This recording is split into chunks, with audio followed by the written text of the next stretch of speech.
1절 8절 1절에서 8절 말씀 우리 함께 보겠습니다.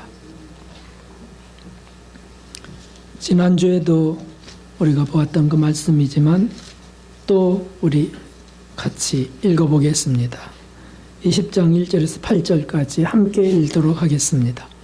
안식 후 첫날 이른 아침 아직 어두울 때 막달라 마리아가 무덤에 와서 돌이 무덤에서 옮겨간 것을 보고 시몬 베드로와 예수님이 사랑하시던 그 다른 제자에게 달려가서 말하되 사람이 주를 무덤에서 가져다가 어디 두었는지 우리가 알지 못하겠다 하니 베드로와 그 다른 제자가 나가서 무덤으로 갈새 둘이 같이 다름질하더니 그 다른 제자가 베드로보다 더 빨리 달아나서 먼저 무덤에 이르러 구프리오 세마포 놓인 것을 보았으나 들어가지는 아니하였더니 시몬 베드로도 따라와서 무덤에 들어가 보니 세마포가 놓였고 덩머리를 쌌던 수건은 세마포와 함께 놓이지 않고 딴 곳에 개켜 있더라.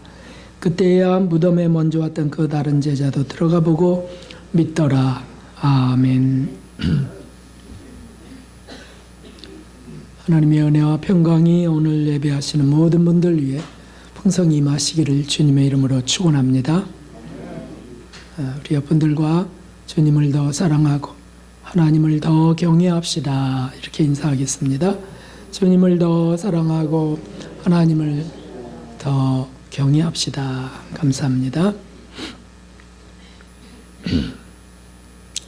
오늘은 지난주에 이어서 주님을 기다린 사람 두 번째 시간을 갖습니다. 다시 오신다 약속하신 예수님을 간절히 기다리는 사람은 누구일까요? 말할 것 없이 그분은 예수님을 사랑하는 사람입니다. 그분을 왜 사랑하는 걸까요? 은혜와 사랑을 많이 받았기 때문입니다. 무슨 은혜와 사랑을 그리 많이 받았을까요? 죄인이 받는 최고의 은혜는 용서입니다. 나 같은 죄인을 향한 그 크신 사랑, 그 용서와 사랑을 많이 받은 자는 주님을 사랑할 수밖에 없고 주님을 사랑하는 자는 주님을 기다릴 수밖에 없는 것이죠. 그래서 지난주에 살펴본 막달라 마리아는 주님을 최고로 사랑한 여인으로, 물론 어머니 마리아는 빼놓고 예수님의 부활도 예수님의 재림도 가장 많이 기다렸던 사람이었습니다. 오늘은 남자 중에 주님을 가장 많이 기다린 사람에 대해서 찾아보려고 합니다. 그분은 전승에 의하면 시한부 종말론자처럼 예수님을 간절히 사모했다는 것이에요. 그래서 예수님이 언제 오신다 이런 날짜도 말했다고 전해지고 있습니다. 그분이 과연 누굴까요? 그렇게 예수님을 간절히 사랑하셨던 그분, 성경 속의 그분, 우리가 성경을 통해서 확인해 가도록 하겠습니다. 함께 읽어보겠습니다. 이 모든 것이 이렇게 풀어지리니 너희가 어떠한 사람이 되어야 마땅하뇨? 거룩한 행실과 경건함으로 하나님의 날이 임하기를 바라보고 간절히 사모하라. 그 날이 하늘이 불에 타서 풀어지고 체질이 뜨거운 불에 녹아지려니와 우리는 그의 약속대로 의에 거하는 바 새하늘과 새 땅을 바라보도다. 아멘. 이렇게 고백하고 이렇게 적은 그분은 다름 아닌 오늘 본문 속에도 나오는 다른 제자 사도 베드로를 말합니다. 여기 보면 하나님의 날이 임하기를 바라보고 간절히 사모하라 했습니다.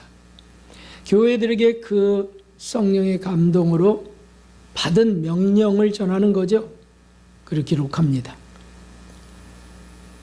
성령의 감동은 그에게 하나님의 예수님의 재림과 임하는 하나님 나라를 어떤 사도들보다도 더욱 간절히 기다리게 하셨다는 뜻입니다. 여기에는 이유가 있습니다. 그 이유는 놀랍게도 실패였기 때문입니다. 베드로는 실패자라는 것입니다. 어떻게 실패자가 예수님의 재림을 이렇게 간절히 기다리게 됐는지 이제 하나하나 우리 확인해 봅시다. 이 베드로 사도는 동료들 앞에서 실패합니다. 어느 날 예수님이 밤 사경, 다시 말하면 3시에서 6시 사이, 아마도 3시에서 4시 정도의 시간이 아니었을까. 밤 3시에서 4시. 풍랑이는 바다로 제자들이 고통할 때 예수님이 걸어오셨습니다. 깜깜한 바다를 예수님이 걸어오실 때 그들은 예수님을 유령인 줄 알았습니다. 그래서 무서워서 소리를 지르고 정신이 오락가락할 때 예수님이 말씀하십니다. 안심하라, 내니 두려워 말라. 그때 베드로가 용기를 내어서 그렇게 말하죠. 주여, 만일 주시어든 나를 명하여 물 위를 오라 하소서. 오라. 그러자 베드로가 바다로 뛰어내렸습니다. 이것을 뒤에서 뛰어내린 베드로를 바라보는 다른 제자들의 마음을 한번 생각해 보십시오. 제자들은 감히 그렇게 뛰어내릴 수 없었습니다. 베드로만 그렇게 뛰어내린 거예요. 그리고 그가 실제로 걸어가는 것을 봅니다. 이것은 들은 적도 없고 배운 적도 없어요. 물론 성경에 엘리야가 바다를 걸어갔다고 하는, 강을 건넜다고 하는 말씀이 있지만은 이게 실제로 일어나는가? 그것은 기적이었습니다. 베드로는 그 길을 놀랍게도 뛰어내려 걸어간 것입니다. 그래서 수제자가 아닙니까? 예수님이 제자들을 떠나 산으로 가서 기도하실 때도 종종 베드로는 쫓아갔습니다. 예수님의 사랑과 신뢰를 전폭적으로 받았던 제자였습니다. 그래서 변화산에도, 그리고 겟세마네 마지막 기도에도 따라갔던 것 아닙니까? 그렇지만 그에게 창피한 과거가 있었습니다. 물론 막달라 마리아처럼 귀신 들리고 가출하고 음란의 짓을 저지른 그런 것들이 아닙니다. 하지만 자존심 강하고 정의감 불타던 사도 베드로는 그게 철중했죠. 정의감, 책임감, 이런 것들이 강했습니다. 그래서 그에게 가장 창피한 일이 뭐였냐면 망신당하는 거였습니다. 그렇지 않습니까? 우리에게도 그런 어떤 자기 의의가 분명하고, 그리고 그런 어떤 할 일을 똑바로 하고 책임감도 강하고 정의감도 강한 사람들은 사람들 앞에서, 동료들 앞에서 망신당하는 걸 참기 어렵습니다. 실패, 이것은 정말 힘겨운 일이에요. 두려운 일이죠. 배에서 보라듯하게 용감하게 뛰어내려서 주님 앞에 걸어갔지만 풍랑을 보고 무서워서 빠져버린 겁니다. 다시 말하면 그때까지 예수님이 그를 귀하게 여겨주고 같이 가까이 두고 해서 자기도 나이도 전승에 의하면 제자들 가운데 나이가 많았던 아주 건장한 제자였다는 거예요. 그러니까 늘 제자들이 모이고 예수님을 아련하고 또 어느 마을로 들어가고 지시하고 할 때에는 늘 우두머리격으로 앞장설 수 있었던 제자였습니다. 그러므로 바다에 뛰어내렸을 때 그는 예수님을 바라보고 뛰어내렸지만 뒤에서 동료들이 바라보고 있고 아무도 뛰어내리지 못하는 것들을 어쩌면 자랑스러워했을지 모릅니다. 어찌됐든 원숭이가 재주 부리던 나무에서 떨어져 코가 납작해진 것처럼 창피스러운 일이 벌어졌습니다. 주여, 나를 구원하소서. 빠져드니까 어떡합니까? 주여, 나를 구원하소서 하자 즉시 예수님이 손을 내밀어 그를 건져주시면서 하신 말씀이 정말 자존심 상하는 것이었습니다.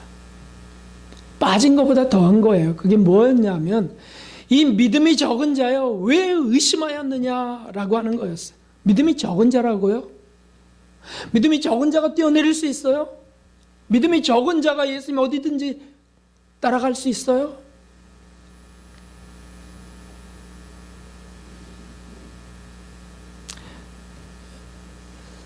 이 창피스러운 일, 이 자존심 상하는 일을 사실 또 한 차례 만회할 기회가 왔습니다. 그때도 그는 정말 자존심 상했습니다. 이게 뭐였냐면 지금 그 바다에 빠졌던 사건은 마태복음 14장 사건인데 마태복음 16장에 보면 가이사라 빌립보에서 예수님께서 제자들에게 물었던 일이 있었습니다. 사람들이 나를 누구라 하느냐? 선지자 중에 하나라고 하더이다. 그래? 그러면 너희는 나를 누구라고 하느냐? 그렇게 물을 때 다들 쭈삣쭈삣 주춤주춤했겠죠. 그때 베드로는 용감하게 말했습니다. 주는 그리스도시요 살아계신 하나님의 아들이시니이다. 아멘.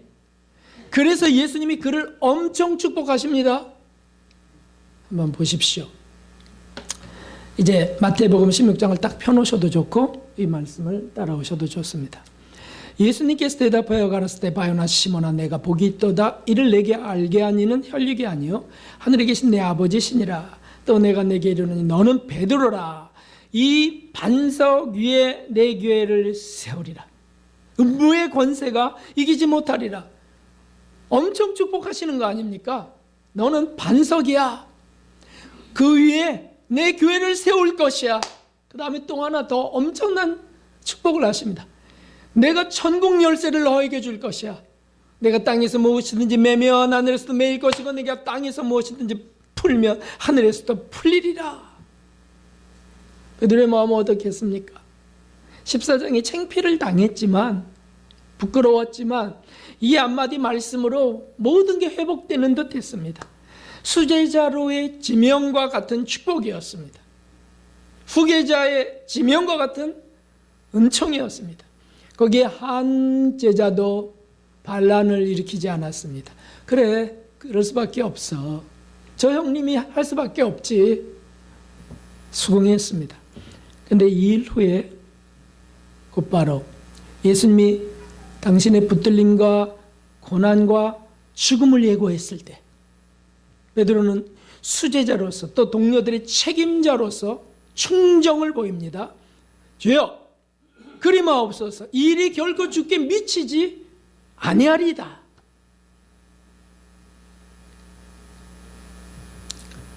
그것은 총책임자로서의 책임 있는 발언 같았습니다. 근데 주님은 바로 그를 면박하셨습니다. 그게 16장 23절의 말씀이에요. 베드로에게 이르시되 사단아 내 뒤로 물러가라. 너는 나를 넘어지게 하는 자로다. 내가 하나님의 일을 생각지 아니하고 도리어 사람의 일을 생각하는도다 라고 하십니다. 이거 베드로를 어떻게 이해할 수 있을까요? 동료들 앞에서 이제 자신은 분명히 수제자고 여기에 교회를 세운다고까지 하셨다고요. 내 위에 동료들도 다 인정했다고요. 당신이 우리의 우두머리가 될 것입니다. 그런데 바로 얼마 뒤 예수님께서 너는 사단이야 라고 하는 의미였어요. 사단아 내 뒤로 물러가라. 그러니까 얼마나 속상했겠어요 베드로가. 창피를 줘도 정말 유분수지. 응? 약 주고 병 줘? 약 주고 병 주냐고. 언제는 뭐 교회를 세운다 그래 놓고 이제는 또 뭐 사단이라고요. 돌아버릴 지경입니다.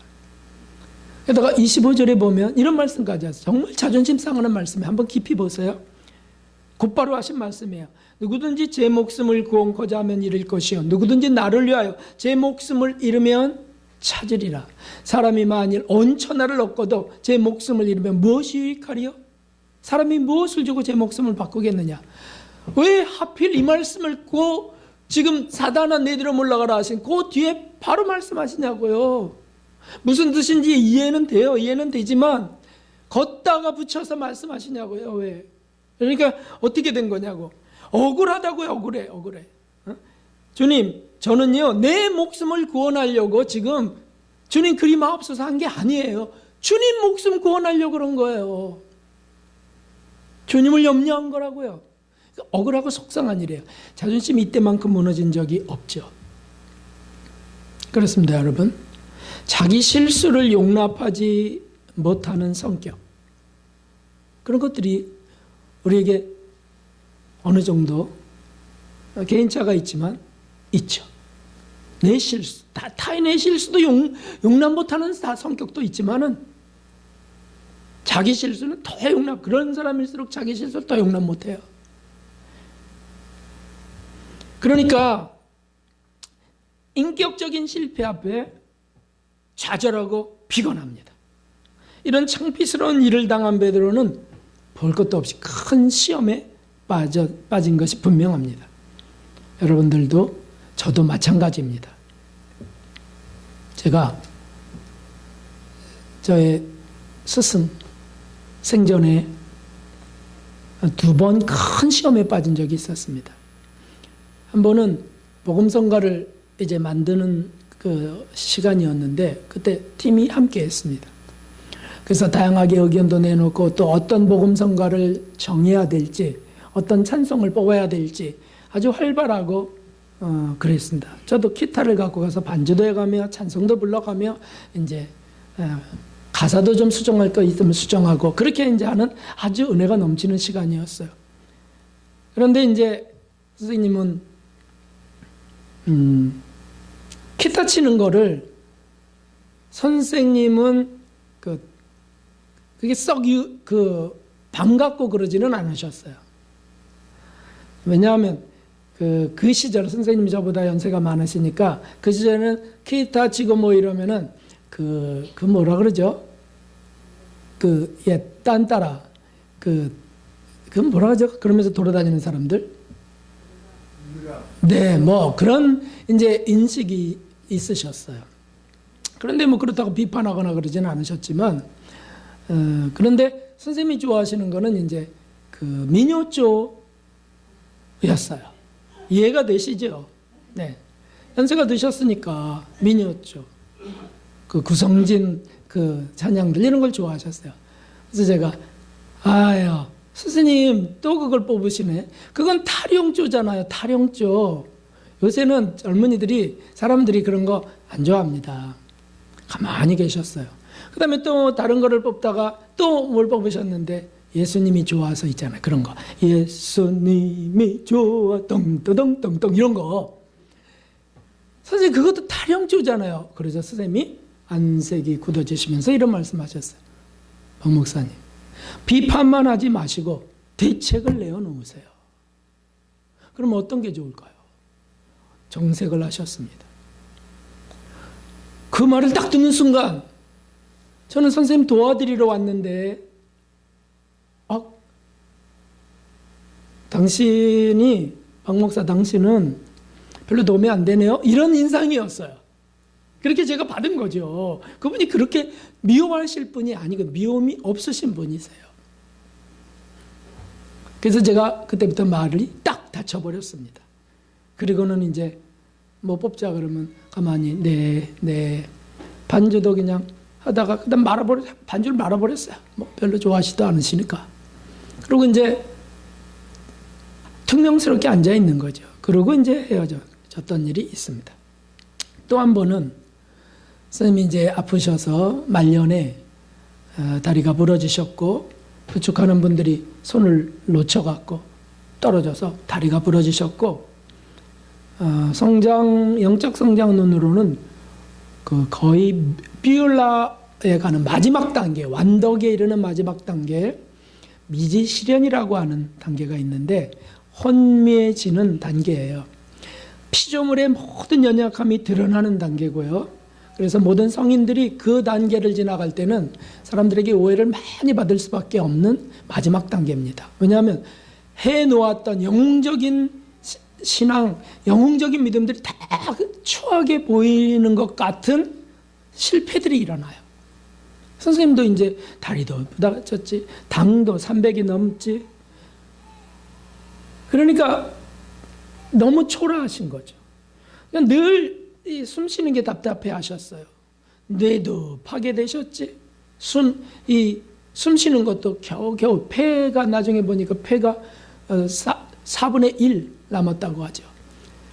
그러니까 겨우겨우 이제 그러는 때인데 그러니까 늘 도와주시는 수발하시는 목사님들을 부르셨어요. 시간 개념이 사라지셨어요. 혼미하신 거예요. 그러니까 새벽이든 밤이든 할 것 없이 부르시고 낮에도 밤인 줄 아시고 밤도 낮같이 생각하시고 그렇다고 치매 증상을 일으키는 건 아니었어요. 근데 어쨌든 그러셨는데 어디를 우리가 함께 교수 수련회로 함께 갔는데 그때 스님이 또 교수님들은 이제 쉬는 시간에 저하고 몇몇 분들 가까이 있었던 몇몇 분들이 선생님 주변에 있었는데 또 이렇게 저렇게 이제 말씀을 하시기 시작했는데 제가 그만 이렇게 말을 했습니다. 선생님, 저분은 너무 지금 몸이 약하고 지금 어렵습니다.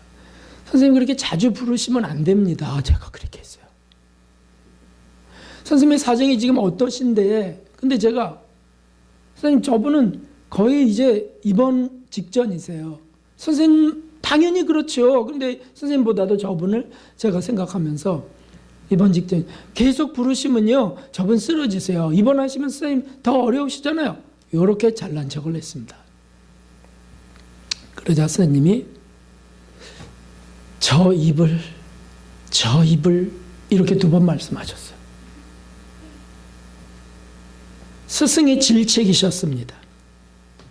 그때 저는 진짜 시험이 들었습니다. 그래서 더 이상 말도 안 하고요. 인사도 문 앞에서 하고요. 전화도 안 드리고요. 이렇게 생각했습니다. 이젠 좀 떠나 있자. 너무 자주 배웠어 그동안. 선생님도 역시 사람이야. 그냥 좀 혼자 지내자. 근데 제 마음 깊은 곳에는 진짜 자존심이 상했던 거예요. 그것도 그 동료들, 교수님들, 그 몇몇 충성스러웠던 분들 속에 제가 완전 창피를 당한 꼴이 된 거죠. 그리고 또 화가 났어요. 왜냐하면 억울한 거예요. 내가 뭐 저 잘 되자고 한 거예요? 제가요? 다 잘 되자고 하는 거예요, 선생님. 선생님도 잘 되고 저분들도 잘 되고. 큰 시험이 들었습니다. 그러나 제가 아무리 큰 시험이 들었어도 사도 베드로 같았겠습니까? 선생님이 저보고 사단아 건방지도다 하지 않았거든요. 사도 베드로는 말할 수 없습니다. 제가 감히 그걸 제 경험으로는 이 정도까지인데 제게 제일 큰 시험이 그것이었거든요. 그런데 그분은 어땠을까? 그것도 예수님이 내 위에 교회를 세울 거야. 완전히 제자들 앞에서 그를 지명해서 수제자다라고 하는 의미인데요. 그러고 나서 사단이라고 했으니까 얼마나 무너졌겠어요. 더 자존심이 강했다고요. 아마 저보다 더 강하지 않으셨을까 싶어요. 여러분, 우리 목사님 자존심이 강해갖고 저렇게 어려운 거야 라고 혹시 생각하시면 여러분도 자존심 세세요. 자존심 강해요. 누가 건드려줘 보세요. 누가 무시해 보세요. 아주 우리 견딜 사람 어디 있겠어요. 어찌됐든 동료들 앞에서 그는 실패했습니다. 자, 2번째 또 실패가 있습니다. 대중 앞에서 베드로는 실패했습니다. 예수님이 붙들려서 조롱과 모욕을 당할 때 그는 사람들 앞에서 예수님을 부인했습니다. 한번 보십시오. 마태복음 26장 67절에 예수님의 얼굴에 침뱉으며 주먹으로 치고 혹은 손바닥으로 때리며 가로되 그리스도야 우리에게 선지자 노릇하라. 너를 친 자가 누구냐? 조롱하는 거죠. 희롱하는 거죠. 근데 바로 그 시간에 베드로는 바깥들에 앉아 있었습니다. 그렇게 성경이 기록하고 있습니다. 베드로가 바깥들에 앉았더니 한 여자가 나와서 너도 갈릴리 사람 예수님과 함께 있었도다 하거늘 베드로가 모든 사람 앞에서 부인하여 가로되 거기 모든 사람 앞에서라고 되어 있죠. 대중 앞에서예요. 부인하여 가로되 나는 내 말하는 것이 무엇인지 알지 못하겠노라. 사람 앞에서 딱 부인을 합니다. 사실은 실수가 시작된 거죠. 큰 실패가 일어나고 있는 겁니다. 71절에는 이렇게 되어 있습니다. 앞문까지 나아가니 다른 비자가 저를 보고 거기 있는 사람들에게 말하되 이 사람은 나사렛 예수와 함께 있었도다. 베드로가 맹세하고 또 부인하여 가로되, 이제 더 크게 합니다. 맹세하여 부인하여 가로되 내가 그 사람을 알지 못하노라. 더 크게 말했을 것이 분명하고요. 대중 앞에서.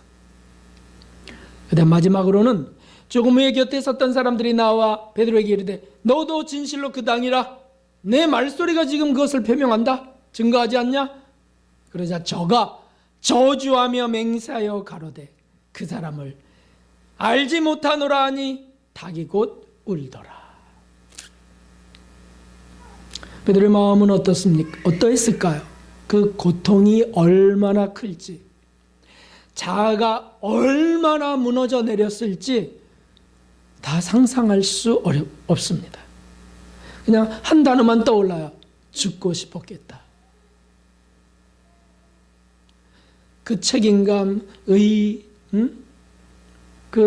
이런 게 충성심 이런 게 강한 자가 죽는 데까지 따라가겠습니다 했던 자가 막 이렇게 3번을 부인하면서 사람들 앞에서, 그리고 나중에는 저주하며 그를 모른다고 강하게 부인하는, 여기에 베드로의 마음이 어떻겠냐는 거죠. 이게 실패죠, 실패. 보통 이런 실패를 겪으면 세 종류로 나타나요. 하나는 그냥 떠나버려요. 이제 끝났어. 있을 의미가 없다. 싫다 정말.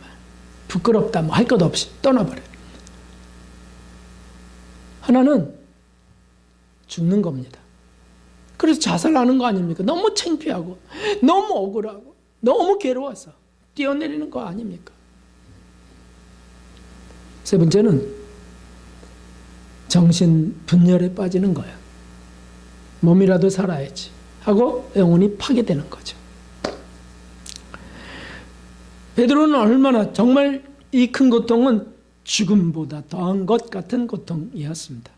그런데 그때 예수님의 말씀이 떠오르는 것이 더 큰 문제였습니다. 왜 그때 예수님 말씀이 떠오르냐고요. 세 번째 실패는 바로 그것입니다. 주님 앞에서의 실패 어떤 겁니까? 주님 앞에서, 주님 말씀 앞에서 이런 말씀이 떠오릅니다. 베드로가 예수님의 말씀에 닭 울기 전에 내가 3번 나를 부인하리라 하심이 생각나서 밖에 나가서 심히 통곡하니라. 여러분, 그의 눈물을 누가 막을 수 있겠습니까?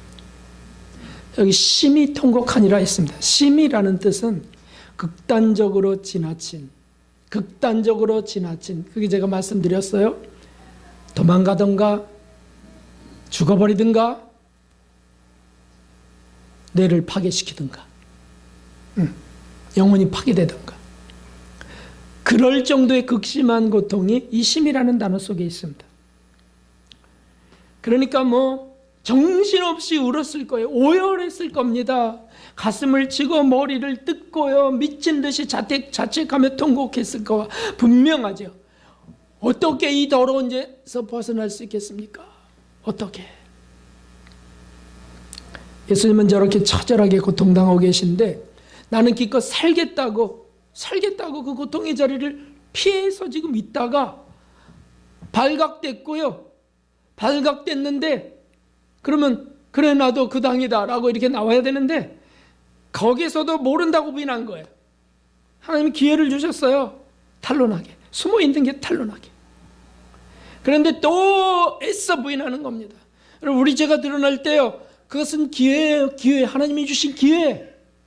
창피가 드러날 때 하나님이 우리에게 기회를 주신 거라고요.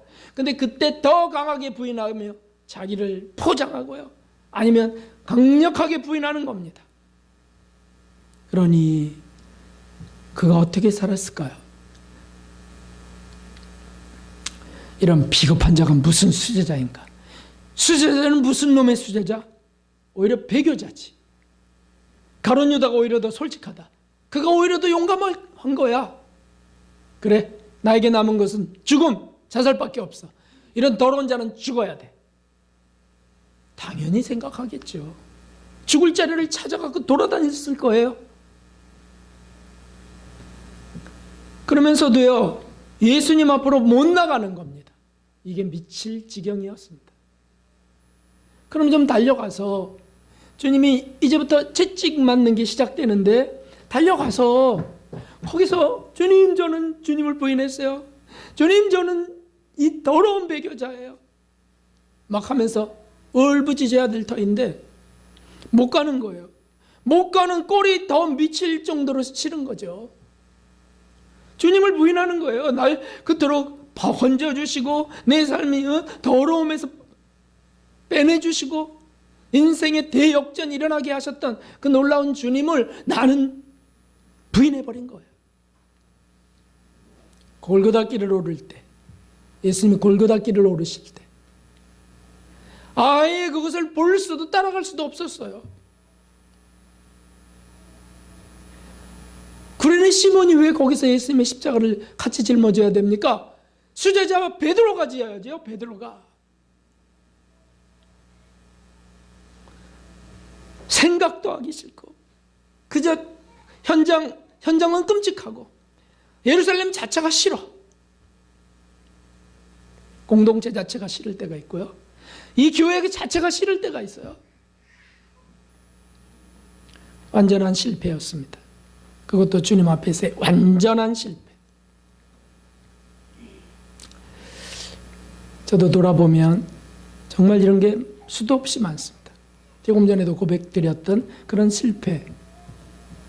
교수 활동을 하면서 또 학장 일을 하면서 거기서 제가 인격적으로 실패했을 때, 동료 앞에서 창피하게 저의 포악성이 드러났을 때랄지, 아집성이 드러났을 때랄지, 또는 아주 작은 욕망이라도 욕망이 탄로났을 때, 이럴 때 정말 창피하죠. 아우, 정말 싫어요. 그냥 떠나고 싶죠. 더군다나 교수님들이 막 반대를 하거나 학장을 신뢰 안 했을 때 존경하지 않는 마음, 그냥 뭐 학장이니까 학장이 하는 거고 당신은 당신이고 나는 나고 뭐 이렇게 느껴질 때, 그러면 막 싫죠. 실패감에 빠지죠. 교회에서는 안 그런가요? 전 교회 목회자로 하나님이 세우셨어요. 이 교회는 제가 개척해서 이렇게 달려온 교회입니다. 그런데 여기서 실패하는 거예요. 막 성도가 많아져갖고 전도가 많이 돼갖고 막 흥할 때는 얼마나 가슴이 뿌듯하고 좋았는데, 근데 어떤 사건들이 터지고 우르르 또 나가게 되고 뭐 이렇게 될 때, 믿었던 어떤 성도가 그냥 대적할 때 막 미치겠어요. 정말 미치겠더라고요. 이러려면 왜 목회를 하게 했습니까? 누가 목회하라 그랬냐? 네가 감동해서 한다 그랬지.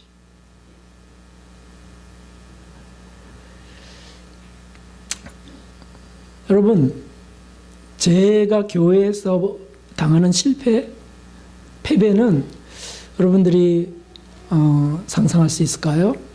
여러분에게 있는 실패를 제가 상상할 수 없는 것처럼. 저는요, 하나님, 이 세상에서 하나님만 의지하고 하나님을 사랑하고 그 하나님께 은혜 받아 사는 자잖아요. 그게 목회자잖아요. 직장도 모두 다 포기하고 그렇게 주님만 의지해요. 말씀만. 근데 또 하나 의지할 대상이 있어요. 목회자에게. 그게 성도님입니다. 성도, 교인들입니다. 그러니까 제가 생각해 보세요. 제가 어디 가서 제가 힘을 얻나, 어디 가서 긍지를 갖나 보니까 물론 예수님이고요. 그 다음에 사람들은요, 친척들도 아니고요, 부모도 아니더라고요. 자식도 아니더라고요. 교인들이더라고요. 목회자는 교회와 그렇게 연결해 놓으셨어요. 그런데 그 교인들이 막 오해를 하거나 또는 어느 날은 안 나오시거나 그러면은 제가 실패감 같은 게 일어나요. 그러다가 목사님 교회 끊었어요 라든지 교회 바꿀 거예요 라든지 뭐 이렇게 하면 막 여기서 막 아린 게 일어나요. 뭐 그럴 수도 있는 일이잖아요. 그런데도 막 억울한 거, 그동안 어떻게 함께 했던지, 더군다나 여기 이단이에요 뭐 이렇게 가는 아주 이상한 그런 일이 벌어지면 막 진짜 막 가서 멱살에도 자꾸 따지고 싶어요. 막 분노가 일어나기도 하고. 그러다가 이제 끝판까지 되면 어떻게 될까요? 좌절감에 빠지죠. 제가 실패감. 지금까지 한 일이 그래서 뭐 어떻게 됐나, 이제 겨우 이렇다든지 비관, 좌절, 낙심, 절망의 그 골짜기로 가는 거예요. 친구들은 또 어떻게, 친구들 앞에서 제가 창피당한 적 있어요. 카톡으로. 목사가 되고 나서도. 가족들 앞에 창피당한 적 있죠. 여러 번 있죠.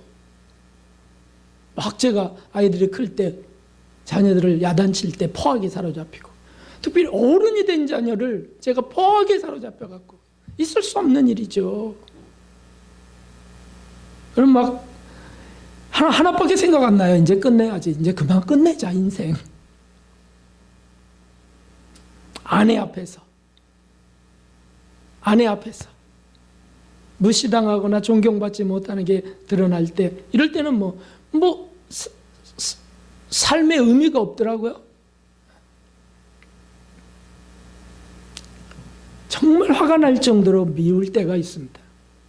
어디로, 요나처럼 다시스를 찾는 거죠. 엘리야처럼 광야 로뎀 나무 밑을 찾는 거예요. 사실 지난주에 너무 극심했습니다. 지난주에 제가 한 달여 전에 이 오른쪽을 옆구리를 다쳤거든요. 갈비뼈를 다쳤어요. 이제 그런데 수술이었어요. 근데 지난주에 교회 신학교 이전하고 이러면서 무리도 됐지만 맨 끝에 마무리 작업하다가 그 높은 방 마무리 피스를 박다가 사다리가 쓰러지는 바람에 제가 그냥 옆으로 툭 떨어져 버렸어요. 그래서 이번에는 오른쪽이 아니고 왼쪽으로 떨어져 버렸어요.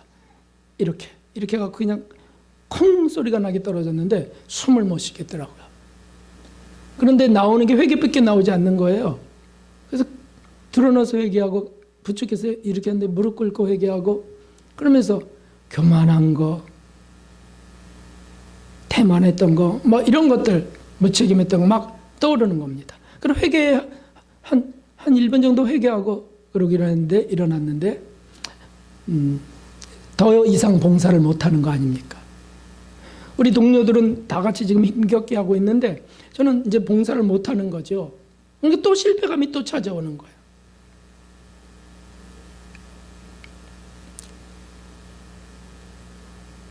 그런데다가 또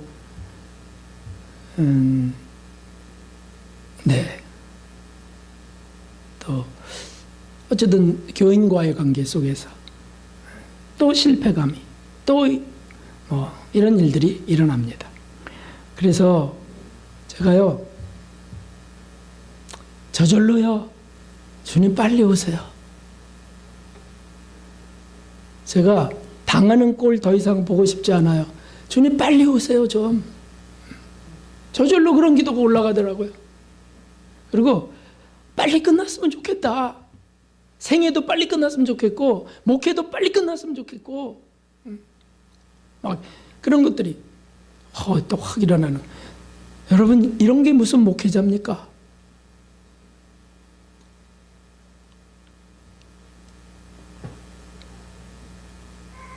그런데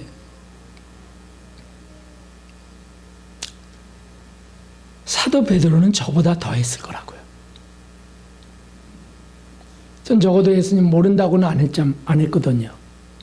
사도 베드로는 세 번이나 나중에 저주하며 그렇게 부인한 그가 얼마나 고통스러웠을까는 진짜 모르겠어요. 요 정도가 제가 이렇게 아픈데, 이렇게 아파요. 어젯밤에는요, 제가 2시 반에 잤는데 막 진짜 막 뭘 부시고 싶더라고요. 왜냐하면 컴퓨터가 날아가 버렸어요. 하드가 다 날아가 버렸어요. 부팅도 안 되고 막 그래서 10시부터 그냥 끙끙매다가 아들이 이제 아르바이트 끝나고 12시에 왔는데 아들이 또 그걸 봐준다고 하고 뭐 다시 그러면 깔자 그러고 뭐 하면서 하다가 아예요. 제 D 드라이브에 있는 저장 창고에 있는 모든 파일들이 다 없어지는 겁니다. 제 목회 30년의 모든 파일이 다 없어졌어요.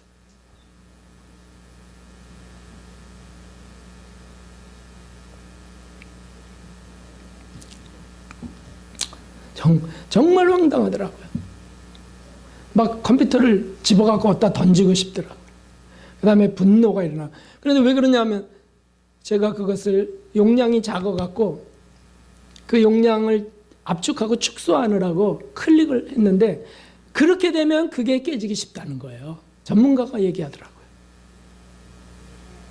그리고 그냥 윈도우 7이 깔려 있었는데 그걸 깔고 D 드라이브의 거를 다시 제가 다운받아서 이렇게 하면 그걸 쓸 수 있었는데 그냥 윈도우 10으로 그냥 깔면서 그래도 D 드라이브는 안 없어진다고 이렇게 하면서 했는데 그게 안 되는 겁니다. 다 날아가 버렸어요. 다행히 극히 중요한 거, 교회 행정이랄지 설교랄지 PPT 이런 극히 중요한 거, 이런 거는 제가 바로 그 사건이 일어나기 직전에, 그래서 감당할 만한 시험만 주신다는 게 맞아요. 그 사건이 일어나기 직전에 제가 구글 드라이브라고 하는 그 인터넷 상에 있는 저장고에 그걸 이상하게 넣어놓게 됐어요. 여태까지 한 번도 그러지 않았다가 이상하게 그게 이런 게 있네 그러고서 그걸 넣어놨는데 그거는 살아 있는 거죠.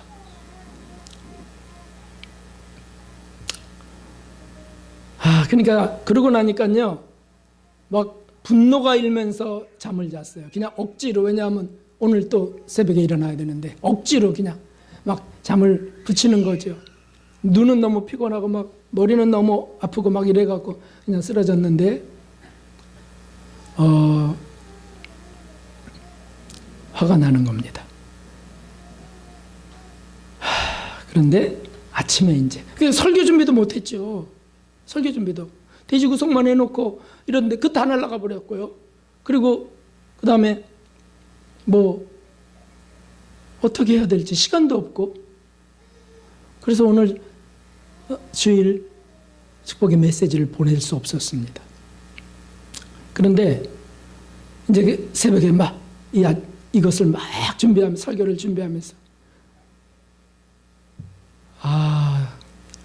사실은 이걸 어떻게 구성해야 될지, 베드로를 어떻게 예수님을 간절히 대망하는 그 사모하라고 하신 그분일까 접근해가는 방법을 어떻게 찾아야 될지.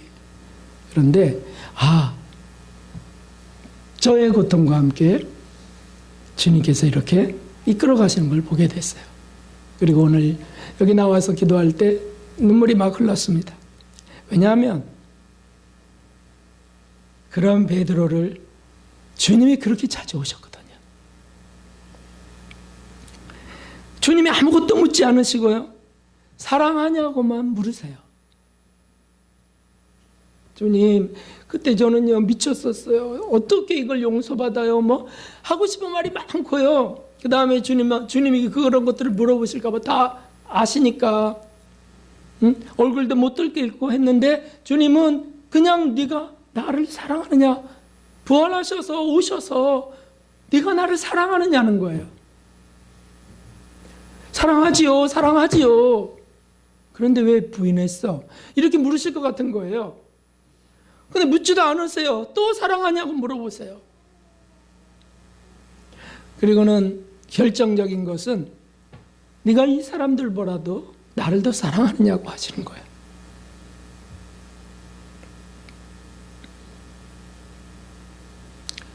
사람의 마음을 아시는 주님이시오. 제가 주님을 사랑하는 줄 주께서 아시나이다. 여러분, 그것이 실패 없고 실수 없고 깨끗하고 정결하고 헌신적이어서 제가 주님 사랑하는 거 맞잖아요가 아니에요.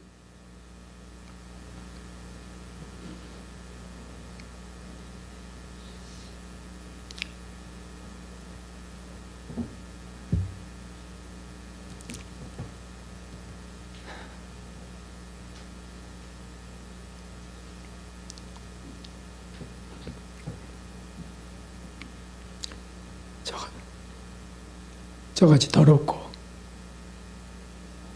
저같이 이기적이고 교만하고 자존심 세고 자기의가 강하고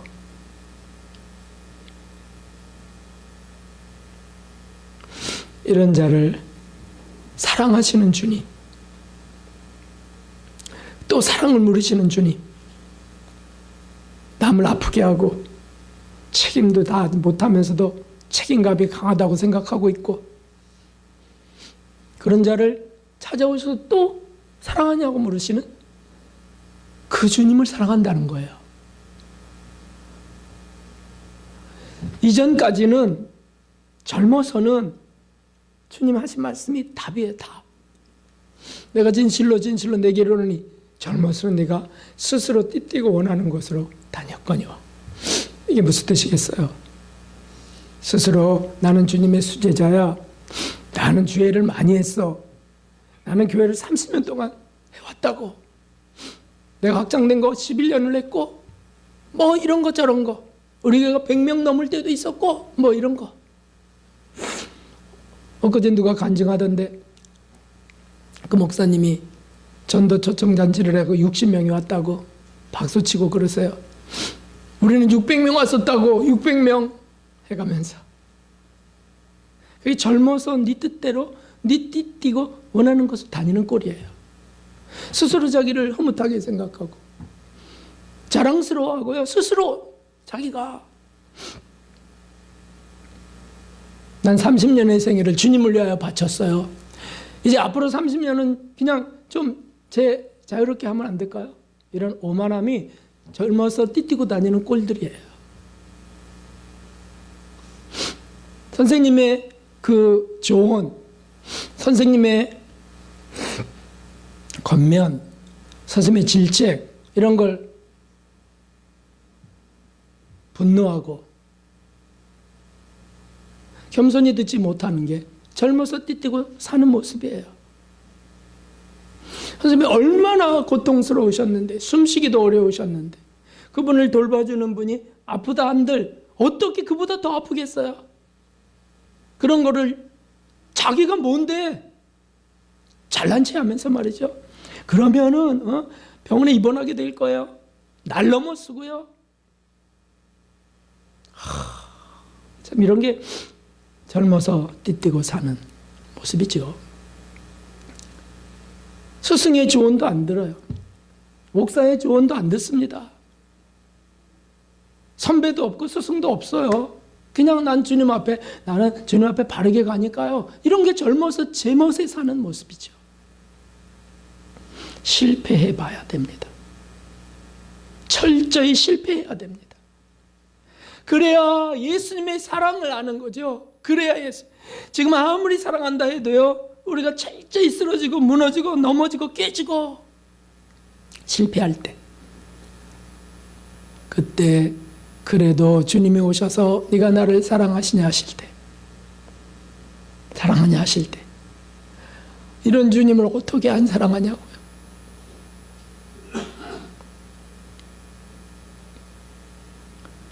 그래 젊어서는 네가 그렇게 다니지만 늙어서는 내 팔을 벌리리니 남이 내게 띠띠우고 원치 아니하는 곳으로 데려가리라. 앞으로 그가 어떤 삶으로 어떻게 죽을지에 대한 말씀이셨죠. 너도 십자가형을 당할 것이야.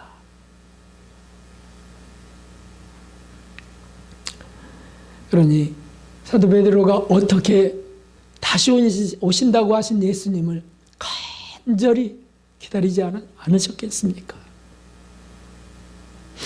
그렇습니다. 사랑하는 성도 여러분, 실패하신 기억들이, 제멋대로 살았던 교만했던 기억들이 괴롭힌다면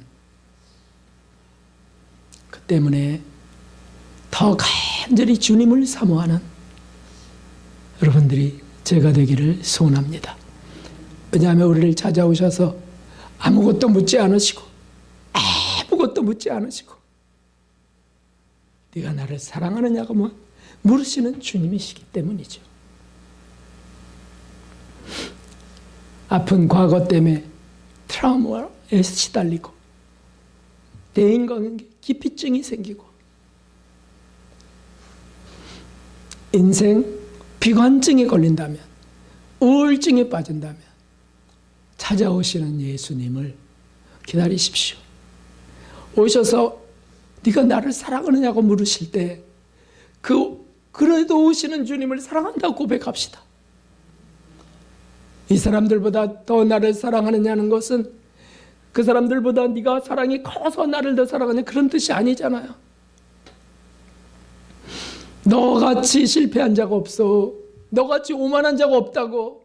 너같이 자존심 강한 자가 없다고. 그런데 내가 너에게 한 가지만 묻겠어. 네가 날 사랑하느냐? 네, 주님. 저 사람들보다 제가 주님을 더 사랑합니다. 제가 제일 더럽고 추하고 제가 제일 악한 자니까요. 그런 저를 찾아오신 주님을 더 사랑합니다. 그렇게 고백하실 수 있다면 다시 오시는 예수님을 정말 간절히 사모하면서 어서 오세요 주님, 어서 오세요 하실 수 있는 저와 여러분이 될 수 있는 줄 믿습니다. 오늘도 주님의 사랑으로 치료받으시고 과거로부터 예수님 앞으로 예수님의 나라로 나아가시기를 주님의 이름으로 축원합니다. 166장 찬송드리겠습니다.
내